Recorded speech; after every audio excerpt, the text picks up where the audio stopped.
Hi guys, George Glinsky here from Toe the Line, joined today by Joey Vaughan. Hello, Joey, mate. thank you for joining me, buddy. No yeah, problem. perfect, Pleasure man. meeting you. Let's talk a bit about you. You've come from a boxing background, a bit of the unlicensed, bit of the amateurs, bit of the pros. You've tasted it all. Can you talk me through your sort of combat sports career?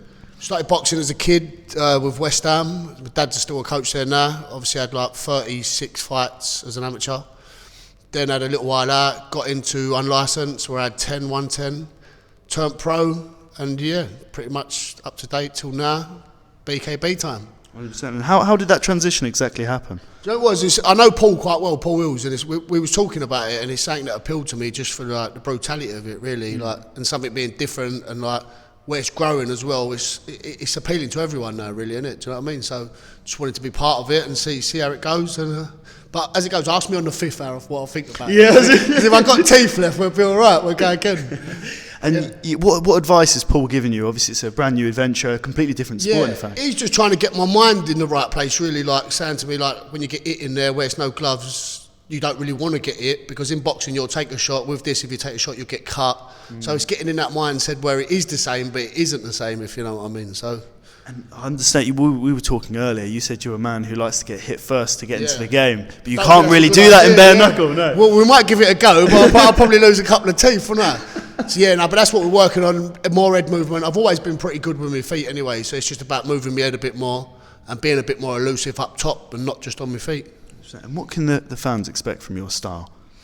I like to hunt people down, but I like to look for angles and that. So I'm a sort of like, I'm very technical. I can have a row if I want to. Like, I'll get in and have a swing with the geezer, but I'd rather box, look for shots, move about, cut him down, like work off my own pace. 100%. And your footwork is something we've highlighted. We looked at your pro career, absolutely fantastic. Is that something that's going to really? That is something that will really help you in the bare knuckle. Yeah. How do you feel that's going to adapt to the style of bare knuckle boxing? What it is, I'm just looking at it the same as being a pro. I'm just going to try and move and not get hit, like hit and not get hit. Like I say, obviously, my dad always drummed into me as a kid about footwork, like being elusive, and it's always stuck with me. Like, I am pretty good with my feet and looking for angles and that. So in the BKB, I'm hoping it helps me not get hit on the nose as much.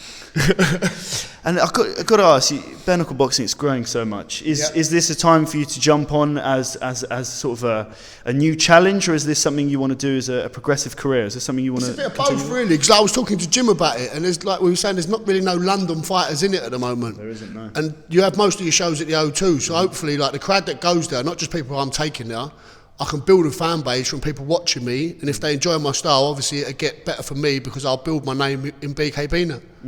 And you're fighting 76, 77, what was it's matched at 76, 76? But I think it's allowed up to 77, yeah. So is there anyone in that division at all you've been looking at that you want to fight at all, or is it just any man? Mate. I'll fight anyone. On the days, we've both got 2 arms and 2 eyes, haven't we? So if I can train like I've been training now, I think now I'm fitter now, and I've got 5 weeks out than I was. I had an unlicensed fight in September, where I was out for so long. I was out for 3 years due to an injury when I was pro, and I think I'm fitter now than I was on fight day for the fight in September, and I've still got 5 weeks left. So I'm taking it pretty serious. Do you know what I mean? Is that Paul Hill's influence there? Yeah, it is a bit of it. Paul Hill's influence is giving me black eyes when we're sparring. That's about it. But no, it's good stuff. Like I say, I train with Paul twice a week. I'm in with my trainer Mel Mortlock, who does all my technical, my pads and that. So we're putting the work in, and I'm taking it serious because, like I say, it's 50-50 fights in there, isn't it? It's not like pro where you're going to fight a journeyman and it's hard to get up for them fights because you know you're expected to win. With this, anything could happen on the night. So that's why I'm preparing myself physically and mentally. That's why I've got Paul involved, where he's done it and he's been in some hard fights.